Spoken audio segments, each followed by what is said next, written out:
All right, mi gente. We are back with another Teal Grid podcast. This time I got my boy, Malcolm Wallace Photography. We go way back to the San Jose bike party days, I think. But I'll let him tell the story. What's up, my guy? Hey, how's everything going, man? Thanks for this opportunity, man. You're very welcome. What's up? How you doing? How's everything out in Oakland? How you handling everything that's going on out there? Yeah, it's wild out here. People in the Bay are just a little extra with everything in Oakland, man. Yeah, brothers are doing a lot out here with good reason, though. I'm just kind of keeping on the low and just staying in front of the computer and editing and shooting when I can. I've been shooting a lot of bike events and just staying busy, man. Staying busy, yeah. Yeah. Let's go back to the beginning of where our partnership started. To get some context. That's exactly what it has been. I remember you because Mark, I think it was Mark Hirsch from San Jose Bike Party used to bring you out, and you would DJ the event. And for people who don't know, like Bike Party is a global bike movement where community organizers bring people from all around the community and we ride together, and it's just a huge party. There's usually 3 or 4 stops, and on those stops I would see you DJ. And I saw a lot of DJs growing up in LA.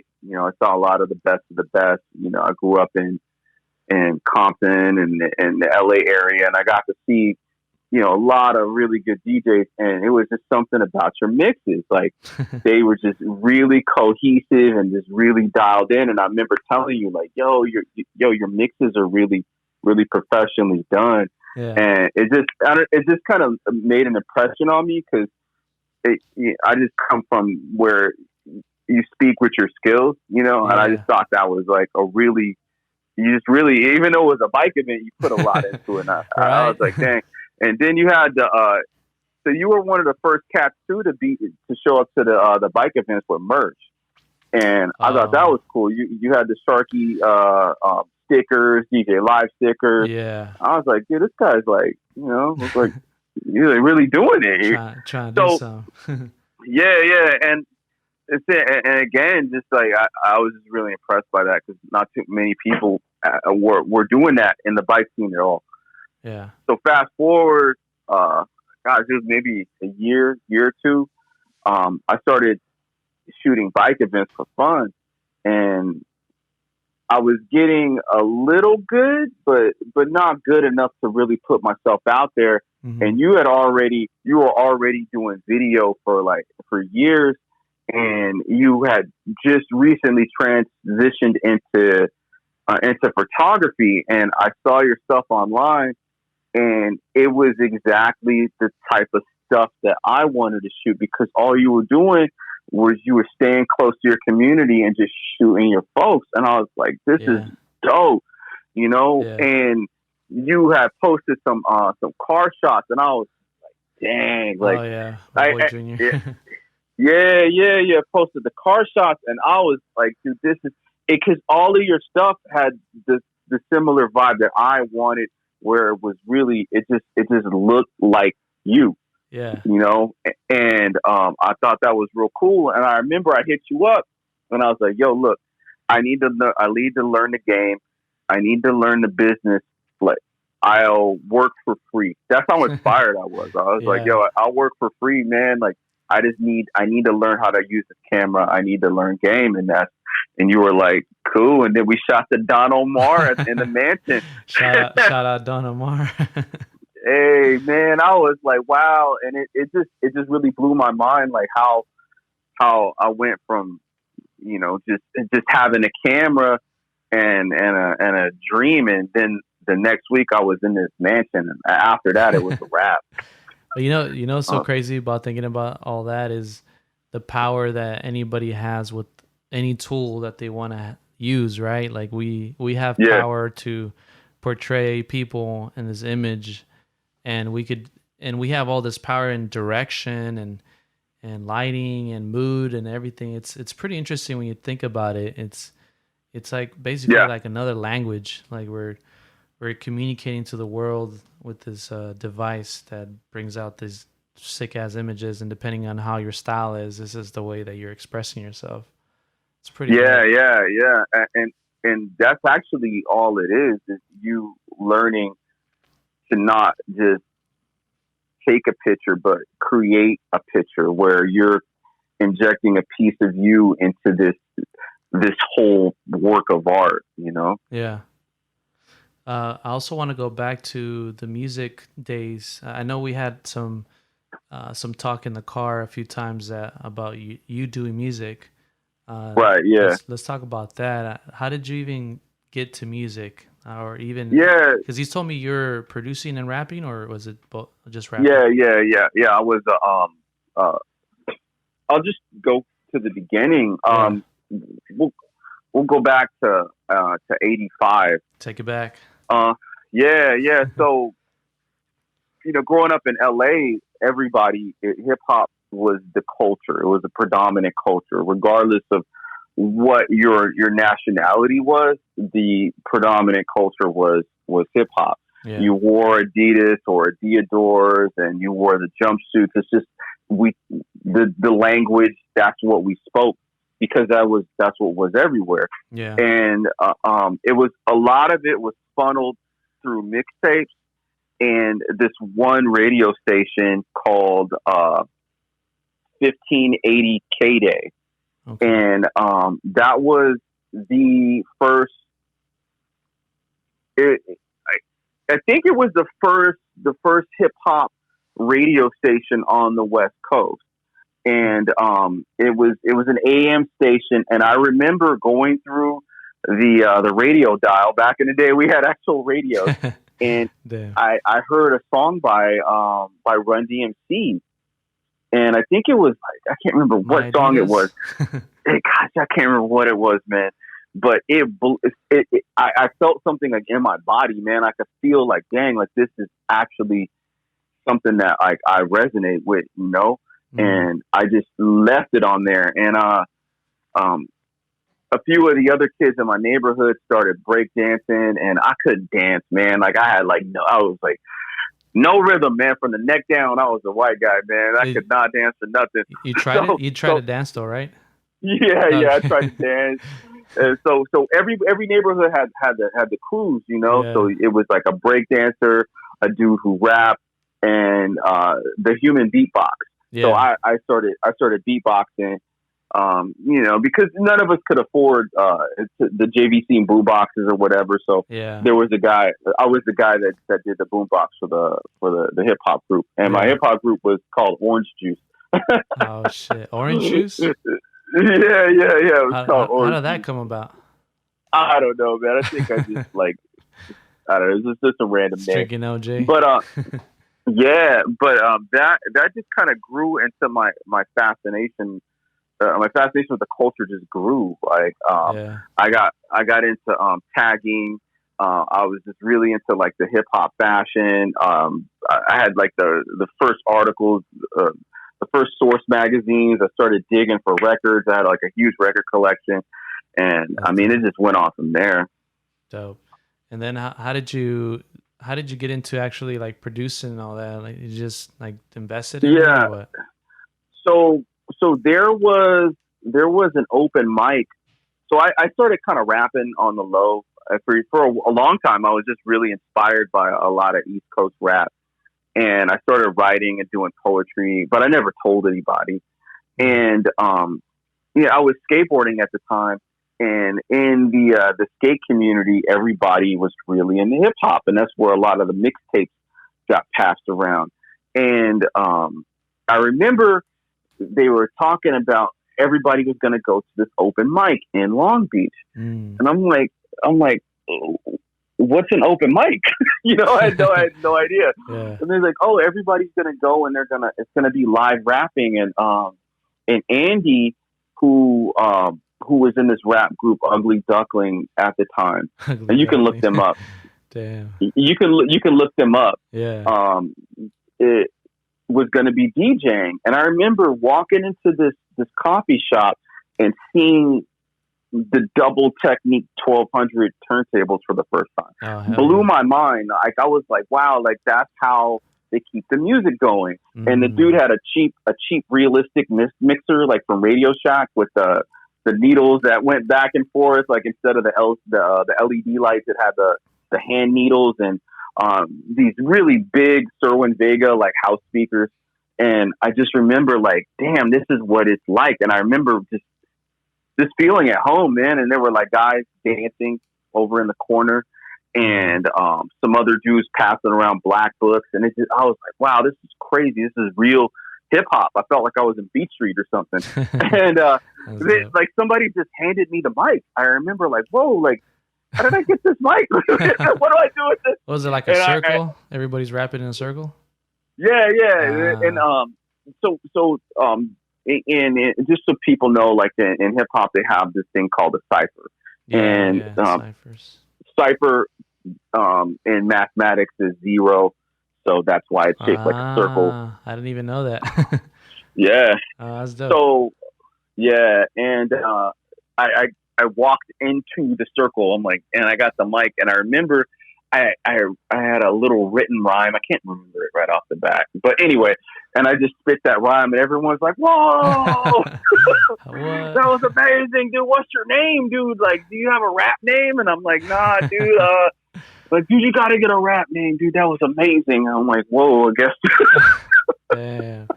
Well, how many people were actually rapping in that circle? Oh man, it was like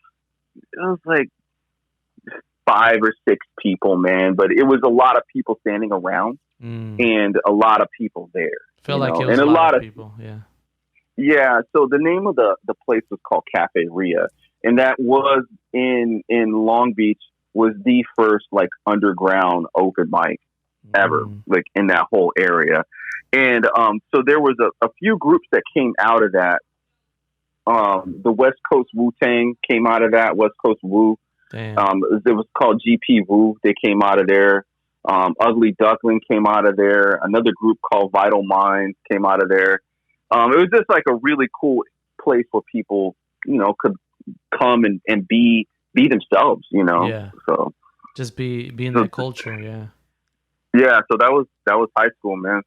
Damn, that's dope. And then, after that cipher, would you say, man, I could do this? I just need to get an MPC or something, start making beats or whatever. It was a long process, man. I still have like notebooks of just like freehand and just free thought writing, and I just kind of developed this love for writing and for literature, and I got really confident as a rapper. In that area, in that room, I got over the fear of myself, the fear of rejection, and I started learning how to command a room, and really, it really kind of develops this internal discipline as an artist, and learn how to like just project my voice and just be confident, We started a rap group called D-Bass. What is it? It was called D-Bass. I still have some of the mixtapes. And I think I had I went to Guitar Center and bought a little Boss Dr. Rhythm drum machine. Uh-huh. And I think it was like $300 or whatever. Damn. And it had like little bells and whistles, and you could program little basses and things like that. And we made a couple songs with that. But when my mind started opening is when I was in a club and I saw his name was DJ Mark Love. He had a what was it? A Zestex Scratchmaster, and it had an 8-second sampler on it. And I remember he was mixing, and then like James Brown, like came on, and I think it was like Funky Drummer or something. Yeah. And he was looping it live by pressing a button. I was like, what the hell are you doing? Dude, that's incredible. And it was like he had 3 turntables because he had the sampler and, the other turntables mixing over this drum loop. I'm like, yo, this is crazy. I have to figure out how he did that. And I remember the Scratchmaster, it was Gemini. Gemini Scratchmaster. Yeah. So I went to Guitar Center and I bought one. And I bought that, and then I bought a Tascam 4-track. And I learned how to make beats with that because I was looping drums on 1 track. Then I would stab samples in on track 2. Then I would stab the bass in and loop the bass. And then track 4 we would reserve for vocals. And that's how we made our music. Damn. That's crazy. Yeah, and that's how everybody back in the day started making beats was with a single sampler and a multi-track machine because the drum machines were inaccessible at that time. They were either not available or they were just going to the big studios. Damn. So that's progress cool. To that, I knocked out a few. I started making beats for people like that, and that progressed into me going back to Guitar Center, and they had a used. It was and it was called an SB 1200. Yeah, I've heard of so that. So the SB, so the SB 1200 is the go-to machine for 90s vintage sounding hip hop. And it was $1,200, which was like, I was like, yo, I can't even figure out how to even add that. Yeah. And I remember talking to the guy. I was like, dude, is there anything you can do? Like, bring the price down? He's like, no, man. But what I could do, because you come in here like every fucking day, is I could put it on layaway for you. And I don't know if you remember layaway back in the day. Where the brothers would just put down anything, like, here's $2 is what I got. And he held it for $20. Like, I put down $20, and I had a little weekend job, and every single time I got paid, I would go and put $100 on it. Damn. And it took me a year and a few months, and I finally got it. Damn. After that, it was a wrap. I was digging for records. I was sampling. I had what did I have? What kind of turntable? I think I had a Technics. I had a Technics 1200, just one, and that's when I really, really, really got into like actually making beats. That's dope. Do you have any of that music still? Oh yeah. I have pretty much all of it. I have So that led into me just really, like, hip hop was my life for like the longest time. Like, we were going to shows every weekend, going up to San Diego to go to shows. Like, it was coming out to the Bay to go to shows. I was networking with other groups. It was a very, very interesting time. That's dope. Yeah. That's sick. And then, so you did music with the group, and then did you do any like DJ stuff, or was it just a recording?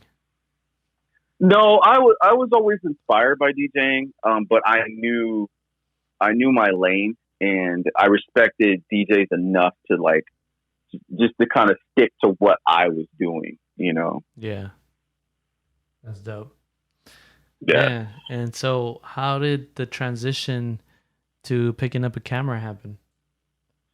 So it's funny you bring up DJing. Like, I got into the sound cart movement. I was really inspired by, you and Mark, and I built a sound trailer. And I would have like all my hip hop mixes and like dance and funk and all this stuff. And I would go to all the bike events. And I was just going through some stuff at the time, and I really needed to express myself. And I figured just going crazy and doing the whole like mobile system, that was kind of my out. And I got known for that, and I was building a lot of the mobile systems for for the Bay Area for a lot of the bike party guys. Really? And then was this for Oakland or for San Jose? a couple of the San Jose guys have systems. My systems are all over, still to this day. They're being operated in the Bay Area. Really? I did not know that. Yeah.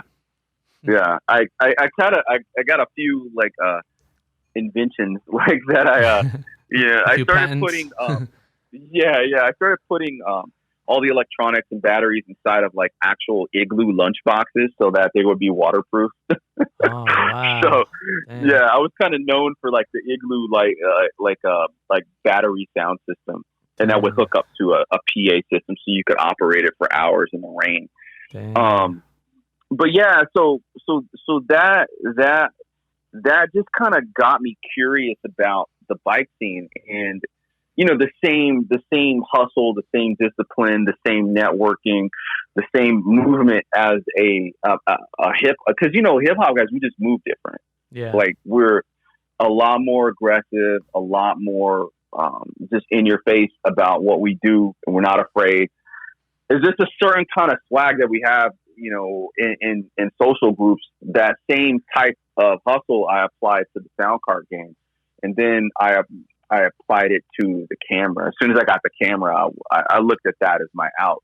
I had already been through a creative process before. I knew I needed a teacher. I knew that I needed to stay to my community. I knew I needed to do it every single day. It just the same way I was on my beat machine. I looked at like when I was shooting, that was the sound coming through the microphone. When I would sit down in front of a Lightroom, that was the mix down process. I knew I had to develop presets. I knew I had to be efficient. You know, it was the same process of being a musician. It's very, very, very, very similar to photography. That's dope. What's one thing that you love since you started really doing photography full time though? I feel like as a hip hop person, I feel like my lifestyle hasn't really changed. Like it feels the same notoriety that you would have as a rapper, being known as a photographer, and I run in the same circles. It's just that's true. It's just different. The tools are different. Like people are counting on me to tell their story. Yeah. The community leans on you and looks up to you. It's just the same. It's the same, you know. Yeah. I don't feel like anything has really changed. Yeah, I mean, in that regard, you're essentially like a journalist or like, you know, someone that's spreading that story to the world. Yeah. So yeah, I mean, yeah, I could see why you said that. Yeah, and I think as far as Black and brown people, us getting into photography and math is new. There hasn't been like this influx of us into our cultures and documenting our people like this. And it is because the photography game was like out of reach. I mean, like what was like a D3 was like 6 or 7K back in the day, and now you can get them for $400 or $500. Like it's on. That's true. Yeah. And the way that we operate in photography is new. I don't think the photography game was ready for us to come in and really do it the way we operate, you know? So yeah, that's interesting when you said the prices allow us to get this tool that was impossible, and I feel like that with everything, right? Anything out there that, and maybe for example, like the technology with the 3D printing, like just think about it. Maybe in a few more years that'll be super accessible where anybody could buy it, and now everybody can make their own damn inventions for, you know, cameras or whatever they want to do. So it's like, it's interesting. It'll be a different movement at that point. They're speaking of movement, and now there's the best photographers in the Bay now are brown and Black people. There's a Latina photographer, Pamela, who came before me, and she had a hard time coming up in the photography game. Everything was so expensive. People weren't ready for her. Mm-hmm. She was documenting. She is still documenting a lot of the bike stuff, and just her listening to her story. And then I come in, and in 2 years, just like two years, I've been able to really take over the whole like bike game out here, and it's because of the people that came before me and their struggles, and now it's a lot easier for us. Yeah. What's something you could tell upcoming photographers? Something you learned that you think it's valuable for them to know right now, like anything. Yeah. It's not the camera, and it's not your tools. Like that stuff doesn't really matter. Like you could really flip the game with just a cell phone. Yeah, It's your discipline. It's every single day or whenever you have time mastering that tool. Yeah. And that's what divides the people who make it and the people who really make an impact and the people who don't. And I learned that from you. I mean, dude, like who gonna call me at 4:00 in the morning? Hey, bro. Yeah. Yeah. But that's what it's gonna take. And people think that like because I make money off this and I have this huge following that it's good. Like you really have to understand that like there's weight involved and responsibilities, and it's not easy. And for every success and every new client, and it's more weight, and you have to be disciplined in order to be able to handle that. Yeah. And then too, so with that, it's discipline, and also your networking game. Like you got to be cool, because people will hire you based not on your. It has nothing to do with your pictures. It's you. You can't get around people's families and not be cool, and people trusting you with their most precious moments of their lives. That moment where the bride kisses the groom, like that's you. They hired you because they trust you. Yeah, and, I mean that's a big thing too. Yeah. So those two things is like networking and just your discipline. That's what it is. Well, if someone would ask you, well, what to buy first, what would you tell them? The camera or the lens? I would tell them to go entry level and buy both. Both entry level lens and camera. Yeah, and it goes back to or the iPhone 11 is pretty amazing. Like I've seen some iPhone 11s that are just crazy. And you're a Fuji shooter. I mean, a lot of my friends are Fuji or Sony. Once you get to a professional level, I don't really think the gear really matters. Yeah. It's learning. One of the most important, and I'm really glad I started out with cheap cameras because I learned the capabilities of my cameras. Yeah. And that's what's going to make you a really good shooter is understanding the limits to your camera and knowing what is good and what is not good for. Yeah. Once you understand that, then you'll be. I would consider you a master of the craft. Yeah, I think that's really important to master that tool that you have, because a lot of photographers, or even I could even say myself, like, yeah, we might have some nice cameras, but if you don't know how to use it to the full extent, there's a lot of things you're missing. A lot of little techniques that you're not applying to photography that you're actually probably even seeking out to do, but you don't know how to do it, even though you have it right in front of you. It's like you haven't put in the work to understand how that works. So, yeah. And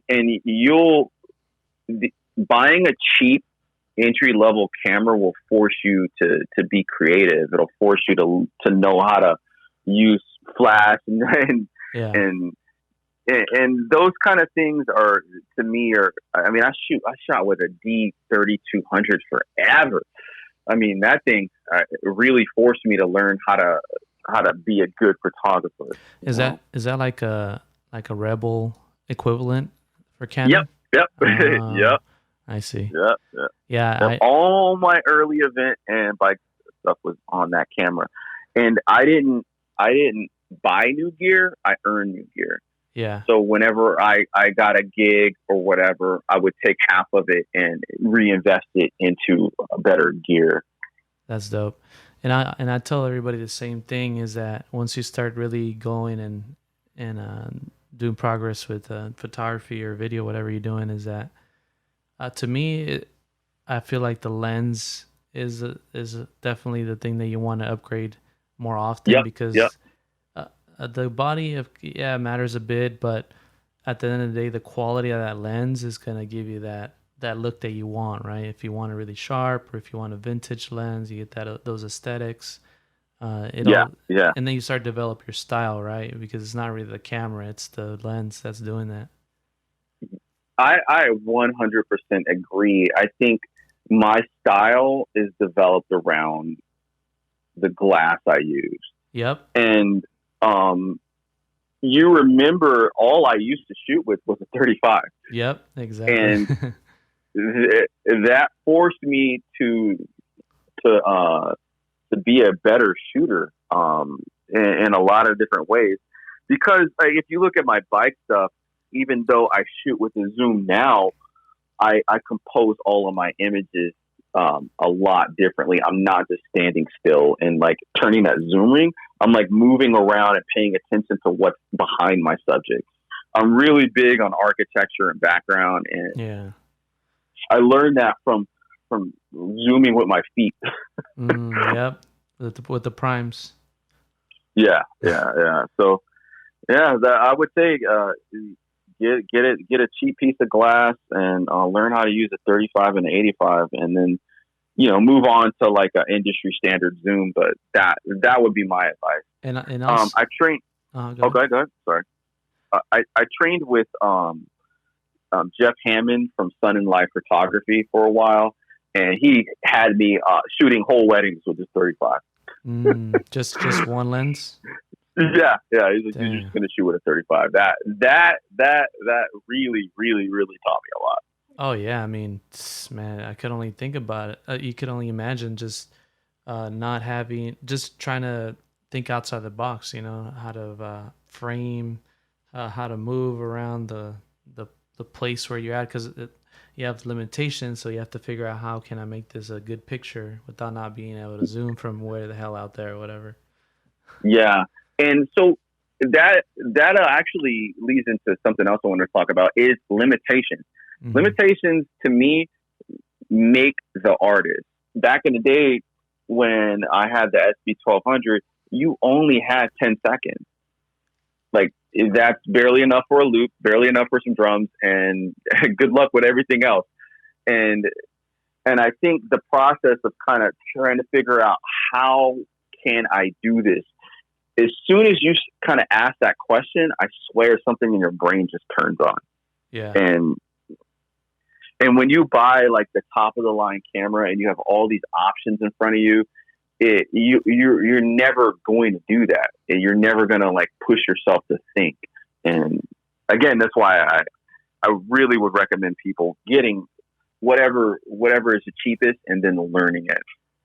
Yeah, and I think it's good because you still have to learn what a lens does anyways. You're not gonna want to splurge and on a zoom or anything crazy. And I Yeah. think I mean, for me at least, I think a prime would be a good place to start. But I mean, if you could Yeah. afford a zoom kit, a kit zoom lens, then that's fine too. Yeah. Yeah. Canon and Nikon both make really cheap 35 entry levels. Like I think it's like a 35 f2 or something like that.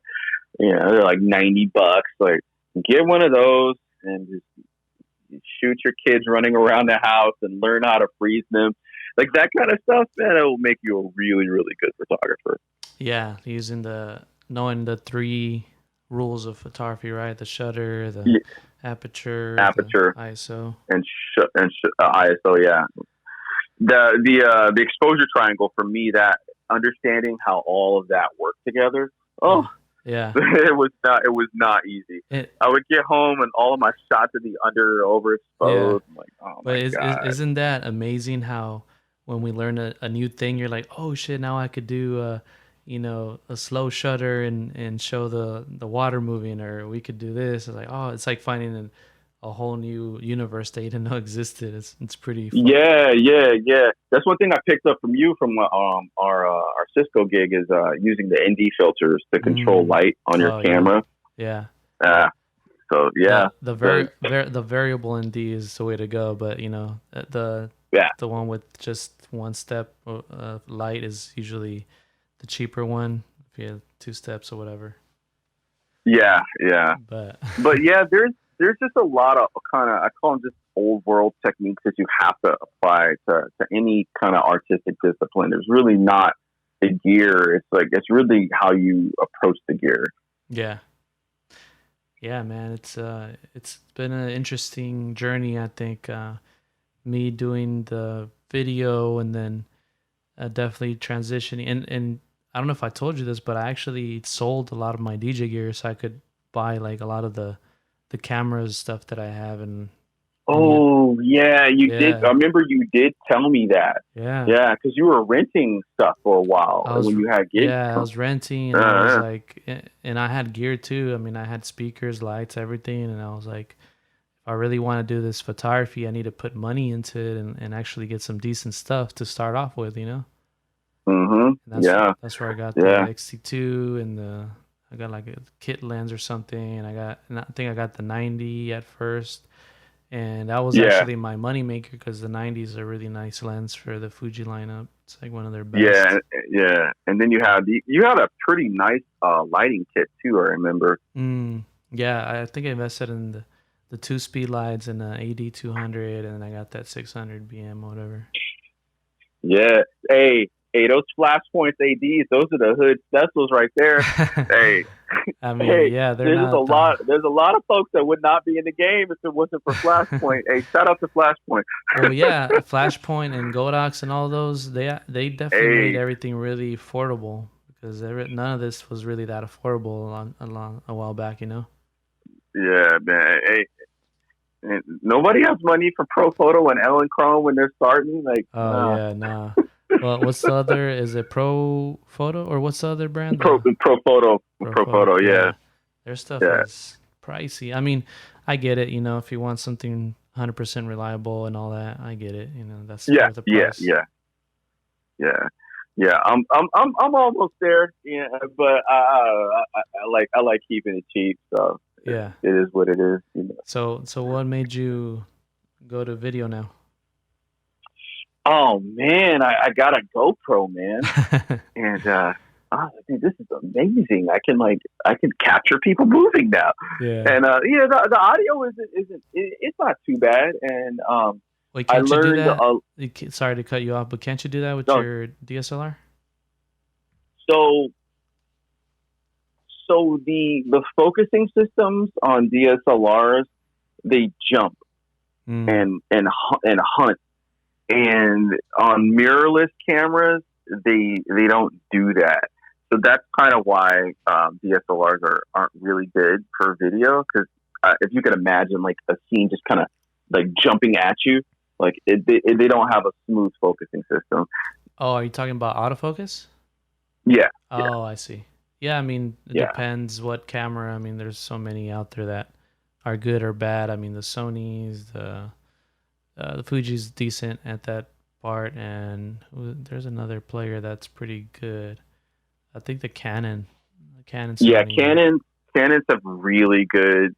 They're really good for video, but Nikons, no, dude. Like they're just stills. Like, yeah, I guess I haven't heard a lot of people shooting video with Nikon yet. Nope. Yeah. Their new Z series are pretty decent video cameras, but those are mirrorless cameras. Yeah. So DSLRs aren't.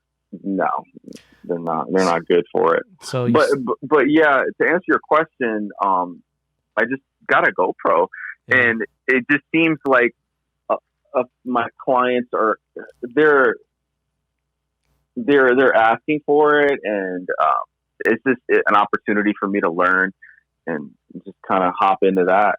And then I kind of know the angles that I like from photography, and I just want to definitely want to challenge myself and learn something new. And what do you want to do with video though? Do you have a plan as far as like what kind of videos you want to start making? Like how big is Oh do you want yeah, to man. how big is the Yeah. So production going to be?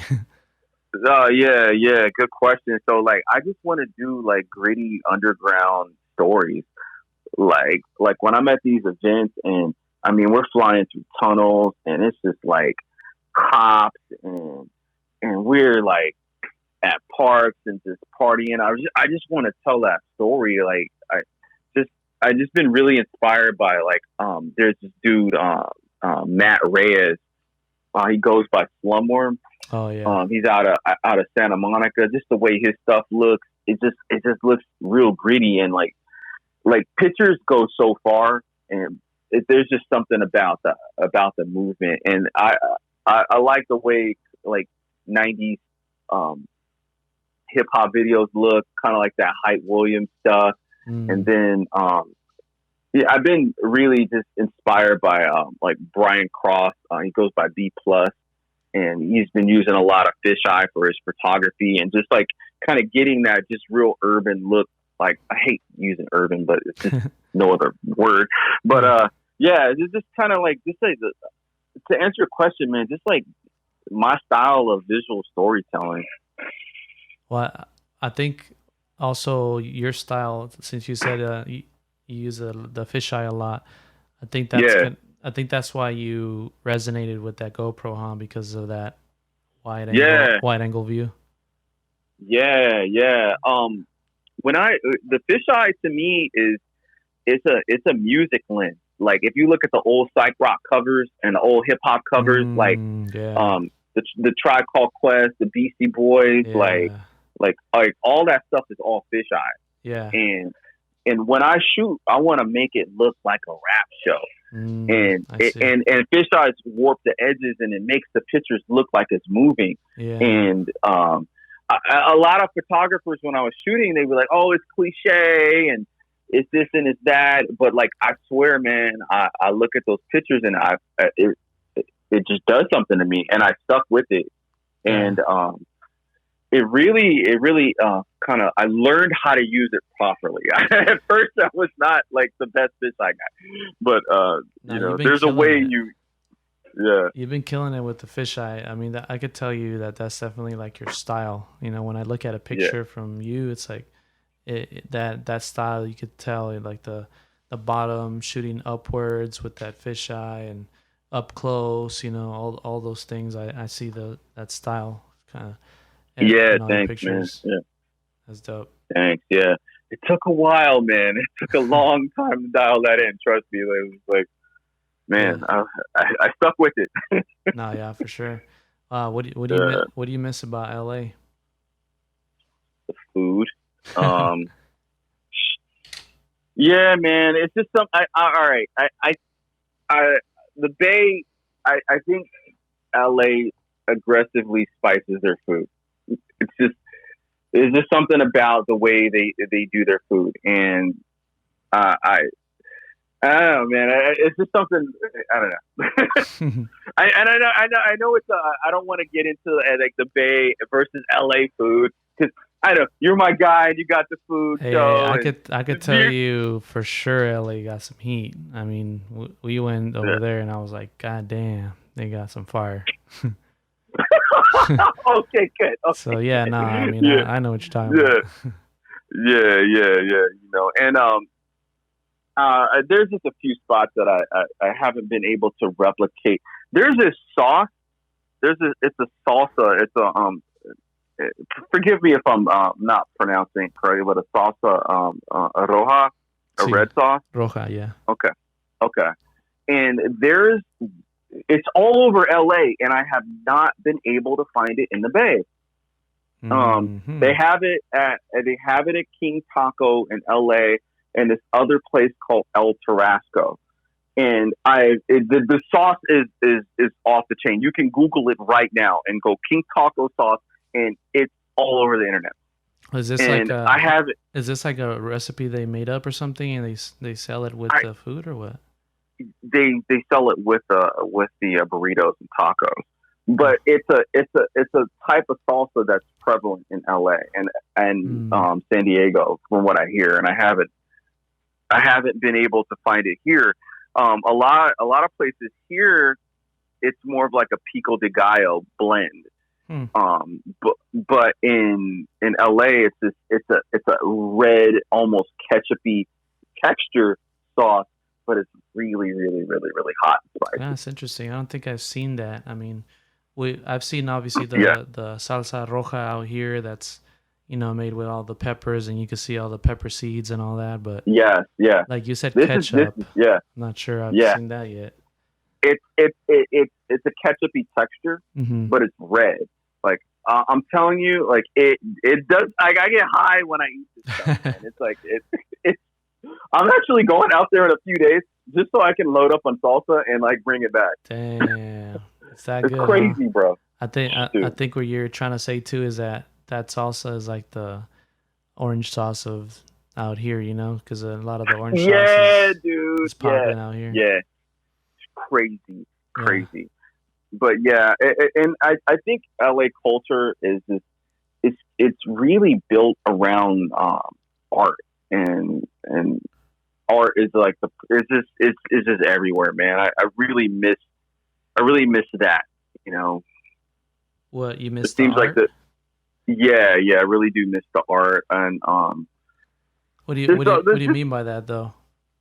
It's just like going to Hollywood and just like seeing like just how everything is built around creativity, The Bay is beautiful. Like I love it out here. It seems like it's really built around industry now. It's built around tech. And LA, it's just the music industry and Hollywood and like I see what you mean. And the food scene and like everything out there is just like really kind of pushing creativity in art. Yeah, I could see that. I could see what you're talking about. It's almost like a New York. I mean, even though they do have very, very, very similar, bro. Very similar. I mean, I could definitely say it's like New York. I haven't really been to LA too many times, but I do get that vibe like you're talking about. Even in the streets, even in the ghettos and everything, you see that dope ass like graffiti art, and you'll see like all these, just anything that stands out, like paintings and even fashion too. Everything's revolving around art in some way or another. Yeah, true. And just the way urban culture moves in LA is very, very unique. I mean, just listen to the music. I mean, what comes out of there is I would consider the cream of the crop when it comes to like urban music. The Dre's, the Kendrick Lamar's, Snoop Dogg's, like they were inspired by something. They saw something. They were inside of some sort of artistic environment that made them express their music like that. So. And it's crazy because I know a lot of my friends that really wanted to do something with their careers have moved to LA, and that's how they've been able to get some really good jobs and really some high profile stuff. Right. Yeah.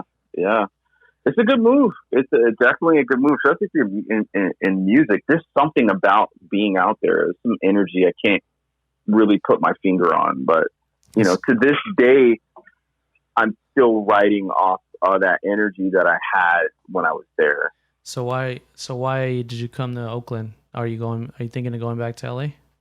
No. LA is a super aggressive place. And it's really not, I wouldn't say for like brown people, it's really not safe. And, our cultures, they don't get along overall out there. And, like blacks are beefing with Mexican people, and and Asians are beefing with these people, and I mean, you could walk down the wrong street and catch it, and yeah, I mean, you could catch it from the cops, and you could catch it from anywhere, and I just got in so many situations. I had like guns pulled on me in front of my mom, like almost died a few times, and coming out to the Bay, like we have racial issues, but we don't really trip off race like that. Yeah. It's like it's all love. Yeah. And from what I've been experiencing, and I'm over 10 years in, and like I really haven't experienced like racism from like other cultures like that. Like it's been like all good. It's a really multicultural kind of place. Yeah, and it's not like that everywhere, blood. Like it's like you go you drive like 10 minutes out the Bay, and it's like it's different. And for sure. Yeah, what we have here is very unique, and I think the quality of life out here is a lot higher. I can just drive for 10 minutes, and I'm in Redwood, and you can't really do that in LA. I mean, you're kind of married. You also, but you do have all those nice ass beaches, at least. Well, there's that. There's that. You're 100% correct about that. You got Dago, you got Santa Barbara, you got Santa Monica, you got a bunch. Bruh, you're gonna get me. I'm gonna have to get a rental after I get off the phone, man. I gotta get out of here. I mean, you gotta go visit. I try to go to Santa Barbara and all those places. It's so nice just to hang out and get some sun, chill out. Yeah, it's dope. Yeah, I mean, to really answer your question, there's just being safe and feeling safe is something that I put a really high priority on. It's a luxury, huh? Dude, man. I could walk from here to San Jose, all through East Oakland, and not ever worry about like anybody. Like, I can't think of any neighborhood that I can't go into here in the Bay. Yeah. In LA, there are clearly neighborhoods that I can't go into. Yeah. Damn, I don't know. It was that bad still in LA? Yeah. I mean, it's better, but still, it still goes down. I guess that's why they say that if you can make it there, you can make it anywhere. Just like they say about New York, right? yeah, man. And it's all love with me and my family in LA and all my creative partners out there, But they know what it is, and they know why I left. Yeah. So. Hey, we all want the better life, so I'm not judging nobody, and I definitely want the same. I want to have my family in a safe place, and just give them opportunities. It's a place where they could thrive and become who they want to become. Hey, bro, I just want to ride my bike, walk in the forest, and and eat ceviche and listen to DJ Live mixtapes. Hey, man. Hey, they're coming, man. I've been working in the background. For sure, man. Yeah, I like that new joint that you just put up on the thing about how to prepare your mixes. Oh yeah. The DJ tips and all that. Yeah, man. Yeah, I like that. That's preparation, man. Yeah, you don't want to be searching for songs while the party's going. Yeah, I mean, I think it's time that I get back to the community and I put the knowledge that I have and just put it out there for people that need it or want it or are just curious about it. And I have all the tools to do it, so why not? And plus, I need to be an authority in that kind of category. I've been doing it for so long, so I feel like it's me giving back. Yeah. So I've been thinking about like mentoring somebody, just kind of doing like an open call, like, hey, if anybody wants to learn photography or whatever, I've room for like one. Yeah, that'd be sick. You should record it too, like a podcast kind of thing. That you could even spread that information to thousands. Yeah, like me kind of at a wedding. Get to work! Yeah. And I'm just sitting there chilling. Pick up that bag. Man. Nah. But yeah, I think teaching people really does make you a lot more sharper too. Well, yeah, that's what they say, right? That if you know how to teach it, then you really know it. Right. Yeah. Yeah. I got lucky. I think that's one of the main reasons I was able to progress so fast. Is just like I had like teachers that were like you and my buddy Jeff and my buddy Malik that had been in the game for so long that they were like, you know, it wasn't new to them, and they were ready to like, you know, help pass on that information. Yeah. Yeah, man. I mean, it's the same thing with me. So I'm grateful that I have people that I've spoken to. I mean, probably not as many as I'd like to for photography, but there's YouTube for that. You know, there's a lot of useful information on YouTube. You know, so it's like there's no reason why anybody could do anything nowadays. You could find everything on YouTube or Google. It's all available. Bro, the University of YouTube is like crazy. And you know what I used to really be grateful for are the online manuals where people will break down everything about the camera top down on video form. Oh my gosh. Oh yeah. That's super useful. Yeah, I could read it, but if you're like telling me, like I'm like, what? I'd rather do that. Yeah. Yeah, man. Yeah. I've definitely done that. Yeah, man. If it wasn't for YouTube, man, I wouldn't even be shooting. We're YouTube graduates. Yeah. I took a full photography course, man. Mark Lavoie, the guy who created Google Glass, opened up Stanford's digital photography course online. I still got all the books, dude. I bought all the books. Wow. Like I was like going to Stanford. Like they had the whole syllabus and everything. I was like, yo, I'm gonna eat this whole course up. Dang, what is it? Videos or just books?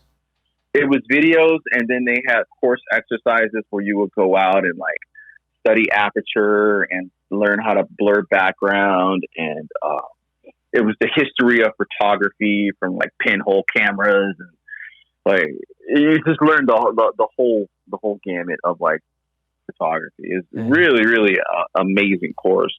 Yeah, for free. I was like, dang, I'm a brother in East Oakland. I'm going to Stanford for free. What? This is cool. That's dope. Yeah, man. So. Well, Malcolm, I want to thank you for being on the podcast. I'm sure we're going to have many more episodes with you in it.